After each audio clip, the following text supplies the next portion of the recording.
cover is one of those stories that if it was like 5 years ago, people would go, oh, don't be ridiculous. Couldn't possibly happen in Britain. Now it's all too familiar. Down in Kent, a former Kent police officer for 10 years. He was a serving Kent copper, Julian Fawkes. He's now 76 years old, retired, living in Gillingham, the Kent town of Gillingham. Last November, I think it was. His home was November 23, just after the October the 7th atrocity. His home was raided by 6 Kent coppers. He was handcuffed, and they started kind of rather clumsily going through all of his possessions, going through his books, everything. One of the officers, a female officer, relaying back to the station, how's it going with that important raid on the 76-year-old former copper? A lot of stuff here, Gov, very Brexity. I mean, poor Julian Fawkes, for that is his name, he had the temerity to own 2 books by Douglas Murray. I mean, he should get life for that. It's very Brexity. Somebody needs to tell these coppers on the front line, and also the idiots who dispatch them on this ridiculous mission, harassing one of their own who's done nothing wrong. Someone should tell them that even if, which he is not, Julian was some kind of Brexiteer mania, it's not illegal to support Brexit. With me now is a former copper who, like me, would not be able to believe this except for the policing has changed since his day. He is, of course, in the studio. Brilliant ex-Scotland Yard detective Mike Neville. Mike, your thoughts? Well, it's just truly appalling. The first thing I think is what it shows is how the police training has changed. When I went to police training at Hendon, it was like a military establishment, drill sergeants marching around, and it set an agenda.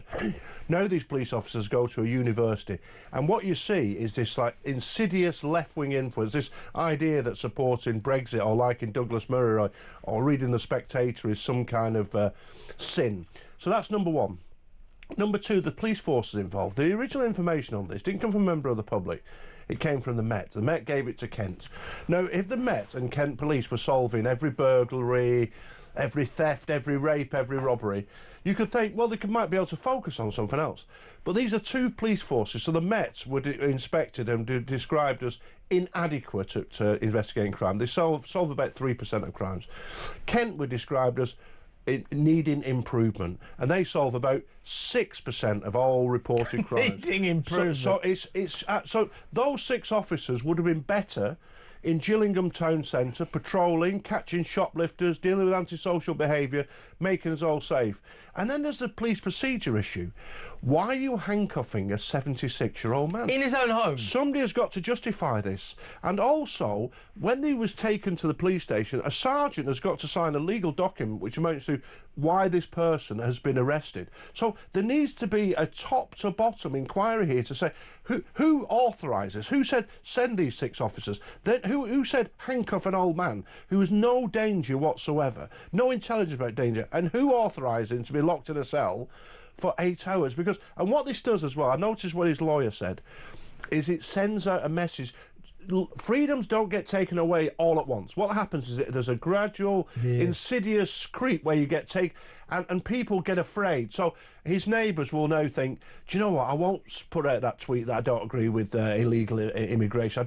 And people are silenced, and it's the wickedness of that. And that's his tweet, by the way, his offending tweet, this was why they raided his house, was soon after the October the 7th Hamas atrocity, where he sort of questioned a pro-Palestine protester and expressed Julian Fawkes expressed his concern at the rising tide of anti-Semitism, a very, very valid concern at that time and to this day.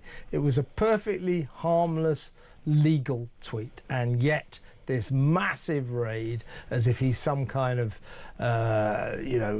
pro Israel extremist or something.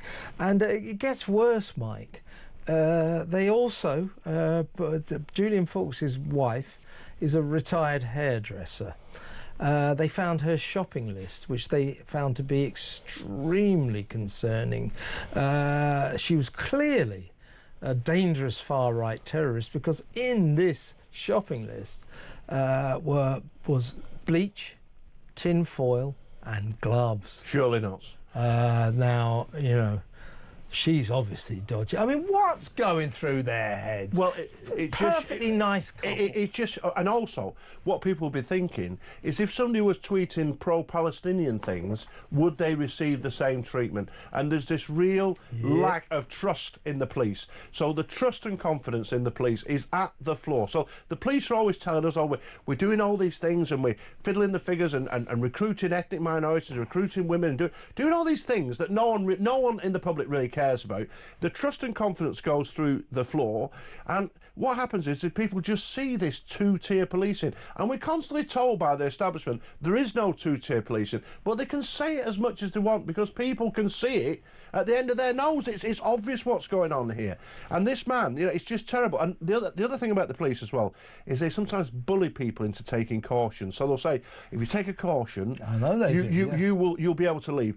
And people don't realise the consequences of that, because that's a criminal record. It's a criminal record. They've got your fingerprints, they've got your DNA, and it is. And when somebody does a check on you have it. And no one, in my view, should take a caution unless they speak to a solicitor. And I say that as an ex-officer, because I know, as a retired officer, some people, they haven't got enough evidence because they push it. Because if this had been sent to the Crown Prosecution Service, it would have been kicked into touch. But the easy thing for the police is to give a caution, and then they score a point. Yeah. That point is as good as a charge. Now they have Julian Fawkes, former copper, and by the way, shouldn't they have treated him a bit more decently? He's one of your own. You know what I mean? What a disgraceful thing to do to a retired colleague. Do you know what, Kevin? I was in an Uber with a friend, and this police car cut him up, and the police car they stopped this Uber driver. They were so rude to him, so rude. And I got out. I said, I'm retired detective chief inspector. Oh, you can get lost. That's how this. They hate you because you're the old former. But you know, my when friend, policing was decent. And my friend, who's nothing to do with the police, you know, he worked with his tiling and all this. He said they were bullies, and it was just. I felt ashamed because I was proud to be a Scotland Yard detective, and the police in Britain have always been seen as kind, generous, decent, and all this trust and confidence is going out the window.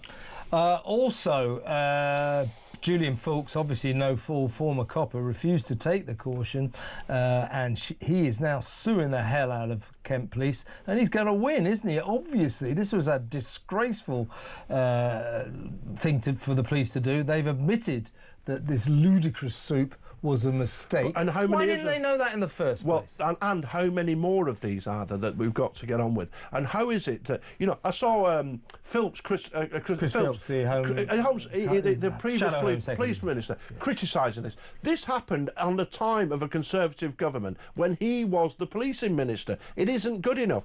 And now we've got another Home Secretary saying, Yvette Cooper, I've got little time for, but she said the police must focus on burglary, robbery, theft, whatever. But the police seem to have a mind of their own. They just seem to be... It's almost like a lot of this transgender stuff. They can't leave it alone. They're told it's not right. They're told don't do these non-crime hate incidents.